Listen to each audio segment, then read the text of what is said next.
पशुसंवर्धन विभागाकडून दर 5 वर्षांनी पशुगणना केली जाते।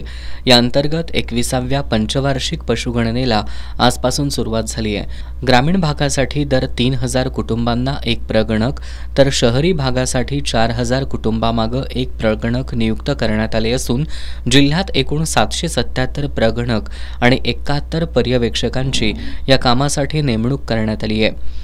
जनगणनेच्या धर्तीवरच ही मोहीम राबवली जाणार आहे। यामध्ये गाय वर्ग, म्हैस वर्ग, शेळी, मेंढी, अश्व, वराह, कुक्कुट पक्षी तसंच पशुपालनात वापरली जाणारी यंत्रसामुग्री यांची गणना केली जाणार आहे। 28 फेब्रुवारी 2025 पर्यंत ही मोहीम राबवण्यात येणार आहे। या पशुगणनेच्या आधारावर शासनाकडून विविध धोरण, योजना आखल्या जाऊन त्यासाठी निधीची उपलब्धता केली जाते।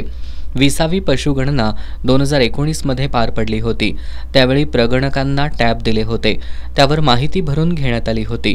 मात्र यंदाच्या पशुगणनेसाठी प्रगणकांना स्वतःचे मोबाईल वापरावे लागणार असून प्रगणकांना मानधनासोबत मोबाईल वापराचा वेगळा मोबदला दिला जाणार आहे।